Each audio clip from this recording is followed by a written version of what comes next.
ठीक है ना. तो middle terms in expansion of x plus y raised to n. दोन केस आहे. इफ n इज इवन, जर n इवन असला तर किती मिडल टर्म असतात तुमच्या? अरे आता सांगितलं ना, एकच असते ना. n जर इवन असला, समजा जर 4 आहे तर तिथे 5 टर्म असतात आणि 5 टर्म मध्ये एक मिडल असतो बरोबर 3 नंबरचा. ठीक आहे. तसंच जर n ऑड असला तर तुमचा टर्म किती होणार? बरोबर, मिडल टर्म 2 असणार. मग तीच case, if n is even then n plus 2 by 2 term is only middle term.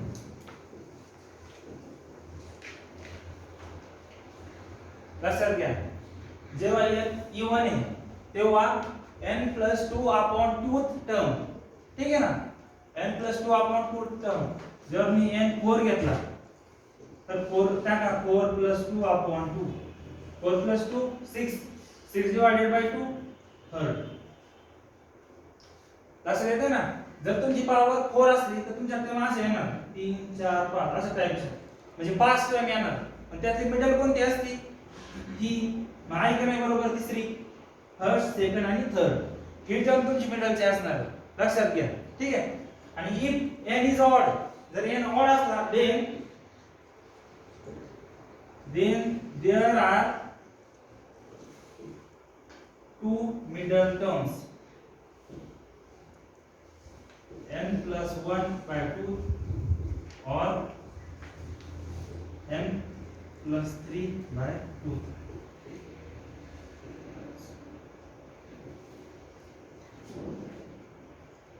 समजलंय? जर n तुमचा ऑड असला तर तिथे दोन मिडल टर्म असणार आहे. कोणताही घ्यायचा तुम्ही करता येईल.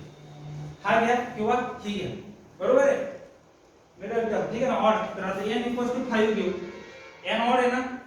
जर 5 आहे तर तुमच्या टर्म कशा असणार? त्या 1 2 3 4 5 6 टर्म असणार आहेत तिथे. मग त्यातले मिडल किती धरणार तुम्ही? 2. ऑड असला तर दोन मिडल टर्म येतात. बरोबर आहे ना.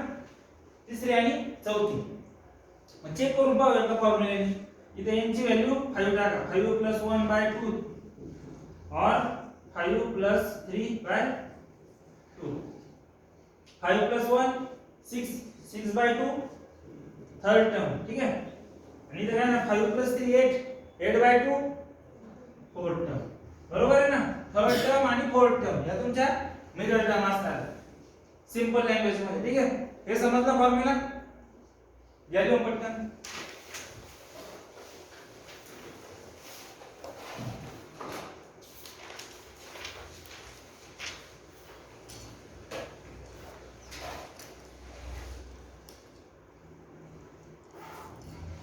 फक्त n ऑड आहे का इवन पाहायचा. जर n इवन आहे तर n plus 2 upon 2 टर्म ही तुमची मिडल टर्म आहे.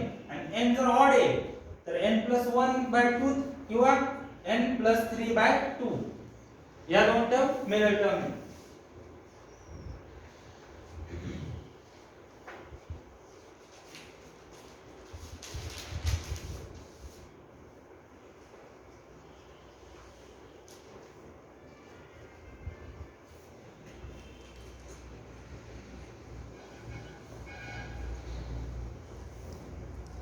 एग्जांपल घे लगेच. Find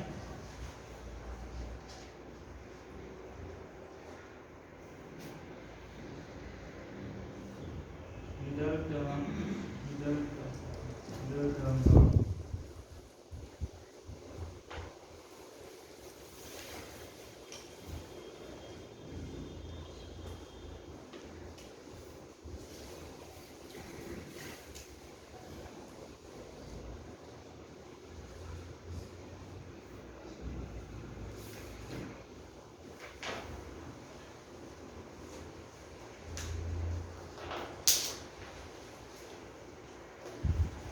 example, find middle terms of 2x square plus 3 upon 2x whole bracket raised to 8.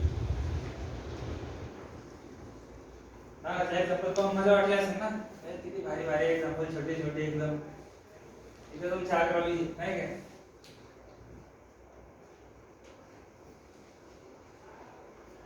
आता इथं एक्सपान्शन करत बसायचं नाही. पहिली गोष्ट लक्षात घ्या, मिडल टर्मचा फॉर्म्युला दिलाय, डायरेक्ट वापरायला सॉल्व करायचं. इथे n part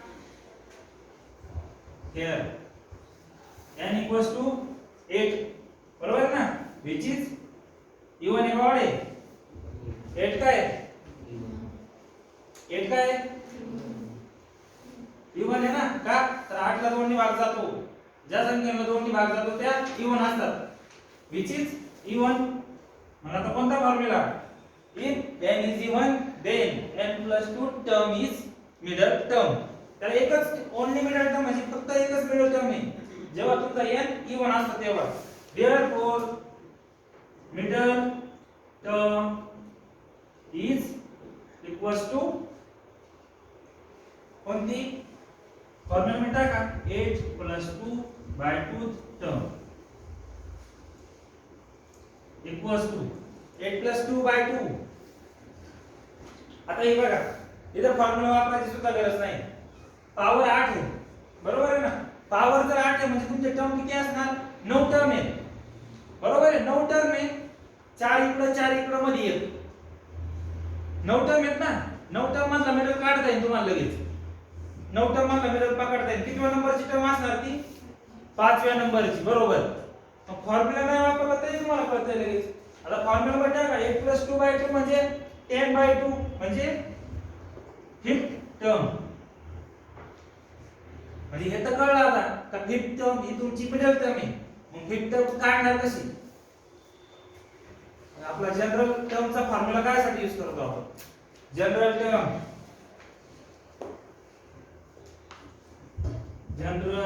term equals to t r plus 1. ठीक आहे ना. आता इथली जनरल टर्म सांगा काय असणार आहे तुमची, काय असणार, पहिली NCR बरोबर ना. n काय तुमचा 8 आहे, 8CR general term NCR into x raised to n minus r into y raised to r. आता x काय आहे, x म्हणजे फर्स्ट टर्म, काय फर्स्ट टर्म पुढे येऊ द्यायचं 2x स्क्वेअर, तिचा पॉवर काय असणार 2x स्क्वेअर चा power n minus r. Very good, 8 minus r राहणार आहे बरोबर. आता सेकंड टर्म काय, second term 3 upon 2x, 3 upon 2x त्याचा पॉवर काय असणार r ओनली. ठीक आहे ना, समजतंय r. आता तुम्हाला टर्म कोणती फाइंड करायची, पाचवी टर्म म्हणजे याची व्हॅल्यू 5 असणार आहे बरोबर आहे ना. याची व्हॅल्यू 5 मग r ची व्हॅल्यू किती 4. सिंपल आहे. therefore t5 equals to middle term म्हणा. therefore मिडल टर्म t5 इथं डायरेक्ट t5 टाकणार आहे आपण. आपल्याला ती r plus 1 टर्म आहे ना, आपल्याला 5व्या नंबरची टर्म फाइंड करायची. मग डायरेक्ट r plus 1 ची व्हॅल्यू 5 टाकणार तुम्ही. आता ही 5 म्हणजे ही r आहे ना, तर 1 मायनस 5 असेल. मग फॉर्म्युला काय म्हणणार 8c, r ची व्हॅल्यू काय असणार 4 बरोबर आहे. इथं r plus 1 ची व्हॅल्यू तुम्ही 5 टाकली, लक्षात घ्या. r ची व्हॅल्यू कशी असणार 5 तुम्ही सबट्रॅक्ट करा 4 किंवा साधा सिंपल आहे. इथं 5 टाकला, r plus 1 आहे, मग r काय असणार त्याच्यापेक्षा 1 ने कमी. ठीक आहे. मग 8c4 पुढचा 2 into x स्क्वेअर ब्रॅकेटचा किती 8 minus 4 म्हणजे 4. व्हेरी गुड, 8 minus 4 आणि 3 upon 2x चा पॉवर 4 बरोबर. 8 minus 4 इथे देतात आणि हा 4 पुढच्याला देतात, लक्षात घ्या. सिंपल म्हणताय. त्याच्यानंतर पुढचा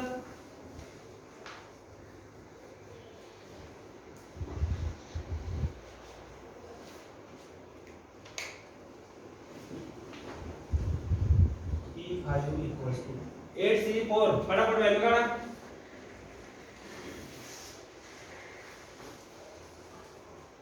नाही काढता आली तर बिंदास तशीच ठेवा. ठीक आहे. पण प्रयत्न करा का काढता येईल 8c4 into 2x square चा पॉवर 4 into 3 upon 2x चा पॉवर 4.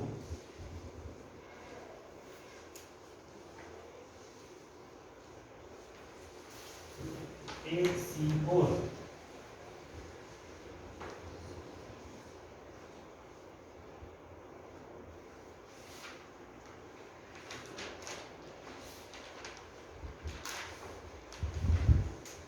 काय करणार आता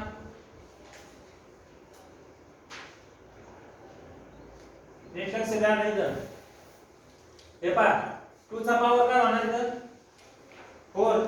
तुम्हाला माहिती इथून पण 2 चा पॉवर 4 येईल दिसतंय ना 2 खाली येईल हा पॉवर वरती पण देऊ शकता आणि खाली पण देता येतो 3 चा पॉवर 4 होईल आणि 2x चा पॉवर 4 होईल म्हणजे 2 चा पॉवर 4 into x चा पॉवर 4 हा 4 तुम्ही सगळ्यांना देऊ शकता इथं पण पॉवर 4 इथं पण 4 इथं पण 4 झाला बरोबर आहे आणि हा पण पॉवर सगळ्यांना देऊ शकता याला दिला तर 2 चा पॉवर 4 आणि याला दिला तर किती होईल 6 चा काय होईल पॉवरचा पॉवर होईल ना तो 2 into 4 होईल 8 होणार बरोबर आहे या 2 चा 8 होऊन जाईल बरोबर आहे आता 2 raised to 4 वर पण आहे 2 raised to 4 खाली पण आहे काय होईल ते कट होऊन जातात ना इथं पुढे ऍडिशन वगैरे आहे का ना हे सगळं मल्टिप्लिकेशन मध्ये चाललंय आपलं 2 raised to 4 गेला x raised to 8 आहे आणि x raised to 4 आहे वरती किती वरणार x raised to 4 वर कारण की इथं पण याला असं लिहू शकतो ना आपण x raised to 4 4 plus 4 8 आहे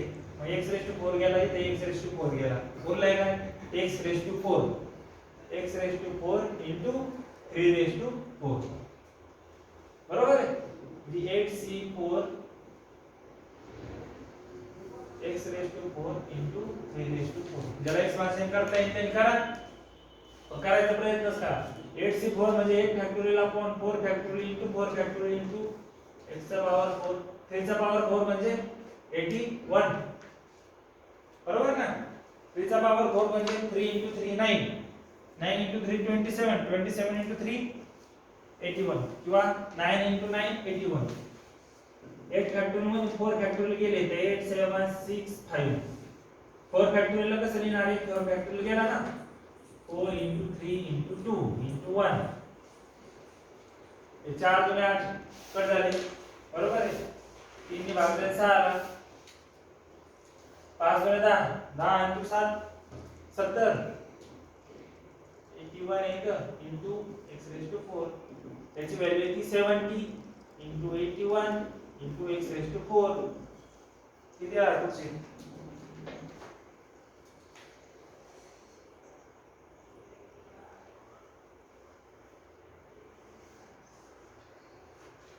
value 67 चेक कर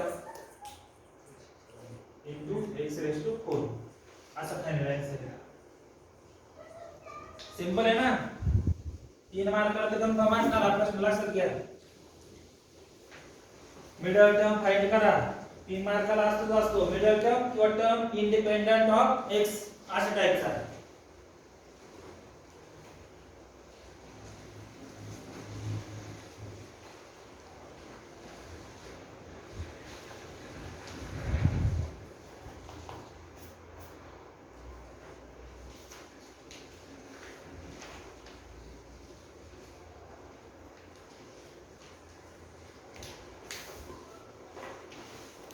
अरे मग आपण इकडे सरायला इंपॉर्टंट एग्जाम है ठीक है find the term independent of x in the expansion of square root x minus 2 upon x square raised to 10 ठीक है इधर प्रॉब्लेम झाला तर फक्त तुमचा पॉवरचा होणार आहे सॉल्यूशन चालू करणार काही ना जनरल टर्म ठीक है ना general term in square root x minus 2 upon x square raised to 10 कशी असणार ती tr plus 1 equals to ncr x raised to n minus r y raised to r ठीक है ना x म्हणजे फर्स्ट टर्म y म्हणजे second term चला first term काय आहे तुमची याच्यामध्ये फर्स्ट टर्म काय आहे स्क्वेअर रूट x ही फर्स्ट टर्म झाली आणि सेकंड टर्म काय आहे 2 आपण नाही म्हणायचं तर प्रॉब्लेम होतो कारण की मायनस आहे तिथे लक्षात घ्यायचं आपण a b साठी फॉर्म्युला वापरलाय प्लस आहे म्हणून आपण डायरेक्ट लिहू शकतो आणि इथं मायनस आहे ना तर ही सेकंड टर्म झाली तुमची कारण की जर x पार्ट केलं तर तुम्ही मनाने करू शकता प्लस मायनस पण जनरल टर्म मध्ये कसं लिहिणार तसं मग प्रॉब्लेम होतो ना मग तो मायनस घेऊन ठेवायचा जनरल टर्म मध्ये n किती आहे तुमचा 10 c r x आहे तुमचा x म्हणजे first term square root x raise to n minus r म्हणजे 10 मायनस r आणि y आहे minus 2 upon x square raise to r ठीक आहे त्यानंतर 10cr स्क्वेअर रूट x म्हणजे x चा पॉवर काय असतो 1/2 लक्षात घ्या स्क्वेअर रूट x म्हणजे x चा पॉवर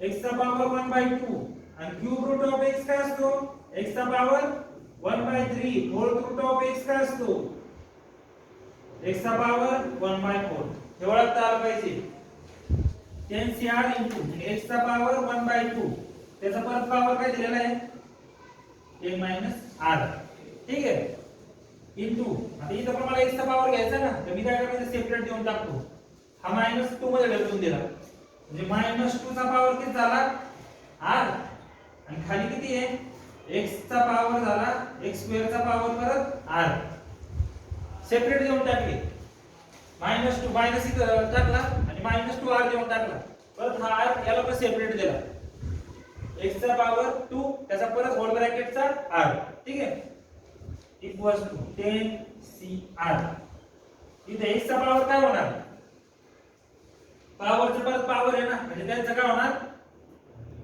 मल्टिप्लिकेशन लक्षात आलं x रेज टू m आहे आणि n आहे तर काय होते x raise to m into n इथे काय होणार x raise to 1/2 into 10 minus r या पूर्ण ब्रॅकेटला मल्टिप्लाय करायचं आपण फक्त 10 ला मल्टिप्लाय करून ठेवताना ठीक आहे ना पूर्ण ब्रॅकेटला आणि या मल्टिप्लाय केल्याच्या नंतर हा 2 पुढे जाणार आहे याच्या डिवाइडला मल्टिप्लिकेशन समोर करतो ना आपण 10 minus r 1 ला मल्टिप्लाय करणार 2 नी इथं 1 ला होणार 2 10 minus r upon 2 x चा पॉवर झाला इथं -2 upon r आता हा x चा पॉवर मला वर घ्यावा लागणार बरोबर आहे इथे x चा पॉवर किती झाला तुमचा 2 आणि r आहे ना x चा पॉवर 2r झाला 2 into r आहे ना x स्क्वेअर आणि परत r आहे त्याचा पॉवर म्हणजे x चा पॉवर 2 into r 2r आता मला हा वर घ्यायचा म्हणजे तो निगेटिव्ह होणार परत ती property x raise to m आहे ना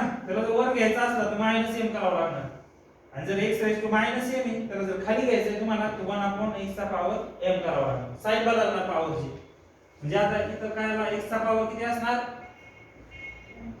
-2r व्हेरी गुड -2r वरती घेतोय मी कारण की मला आता एकत्र करायचं ना x चे पॉवर ठीक आहे देयरफॉर 10cr -2r सेपरेट काढा ठीक आहे बोललेला काय x चा पॉवर 10 r/2 -2r समोर आहे ना ऍडिशन करून टाकली सेम पॉवर आहे दोघांची बरोबर आहे आपण n + n करतो पण तो n निगेटिव्ह आहे म्हणून मायनस घेतलाय तिने 10 r/2 -2r तसं हे असं लिहिणार तुम्ही 10 r/2 +-2r परत ते असं बनतं -2r ठीक आहे इथपर्यंत आले त्यानंतर परत 10cr -2 चा पॉवर r आणि x चा पॉवर काय असणार आहे आता हे क्रॉस मल्टिप्लाय करून घ्यावं लागणार आहे 10 r तसंच ठेवणार मायनस आहे 2 * 2 4r 10 r/2 -2r cross multiply ला डिवाइड ला 1 येतं आणि यानी याला मल्टिप्लाय करणार किती राहिला 10 r दोघांच्या मध्ये काय मायनस म्हणून मायनस देणार 2 नी याला मल्टिप्लाय करणार 2 * 2r 4r divided by 2 * 1 2 divided by 2 परत 10cr -2 चा पॉवर r आता x चा पॉवर काय झालाय 10 - 5r divided by 2 -r -4r -1 -4 -5 10 - 5r divided by 2 झालं. x च्या पॉवर कलेक्ट केल्या, बाकी सगळं इथं -2 चा पॉवर r ठेवला, x च्या पॉवर सगळ्या एका जागी जमा केल्या. आता आपल्याला काय पाहिजे, टर्म इंडिपेंडंट ऑफ x, म्हणजेच काय x चा पॉवर काय पाहिजे, 0 पाहिजे. म्हणजे direct we want term independent of x, ठीक है, of x that is power of x equals to 0. इथे पावर ऑफ x काय आहे, देयरफॉर पावर ऑफ x आहे 10 5r divided by 2 equals to 0. बरोबर. देयरफॉर 10 5r 2 तिकडे गेला, 0 ला मल्टिप्लाय होऊन 0 झाला, ठीक आहे. त्यानंतर 10 इक्वल्स टू 5r -5r तिकडे नेलाय मी प्लस 5r, मग r किती आला 10/5. हा 5 इकडून डिवाइड पाठवा, 10/5 म्हणजे 2. r ची व्हॅल्यू 2 आली, ठीक आहे ना. जिथे जिथे r ची व्हॅल्यू 2 पुट करता तिथे काय होणार, तुमचा x चा पॉवर 0 होऊन जाणार आहे. त्याने मी परत therefore term independent of x is equals to काय असणार आहे, याच्यामध्ये हेच फॉर्म्युला तुम्ही व्हॅल्यू पुट करून याच्यातच, बरोबर आहे ना, किंवा इथं घ्या त्याच्यामध्ये शेवटच्या याच्यात ती काय असणार आहे, 10c r ची व्हॅल्यू भेटली ना तुम्हाला, काय भेटली 2, 10c2 -2 टू दी पॉवर 2, आणि आता आपण आधी 0 कंपेअर केलेला आहे, ठीक आहे ना. ती व्हॅल्यू जर टाकली ना तुम्ही याच्यामध्ये 2, तरी 5 मध्ये 10 होणार, 10 - 10 0 होणार, हा सगळा 0 झाला, s टू दी पॉवर 0 1 झाला, तो विषय मिटला. कारण की हा 0 टाकलेला आहे म्हणून याच्याकडे लक्षच नाही यायचं. ही झाली तुमची term, required term independent of x. 10c2 ची व्हॅल्यू काय आहे, 10 फॅक्टोरियल अपॉन 2 into 8 फॅक्टोरियल -2 चा पॉवर 2 किती येणार, -2 चा स्क्वेअर प्लस 2 4 प्लस 4, ठीक आहे ना. -2 चा पॉवर 2 म्हणजे -2 -2 मायनस प्लस होऊन जातो, 2 into 2 4 राहतो, into 4 10 फॅक्टोरियल अपॉन इथे काय होणार, 8 फॅक्टोरियल जाणार ना, उरणार काय 10 into 9 अपॉन 2 into 4. इथे भाग दिला 2 चा, 9 दुने 18, 18 गुणिले 10 180, बरोबर आहे का आन्सर. टोटल आन्सर आले 180. या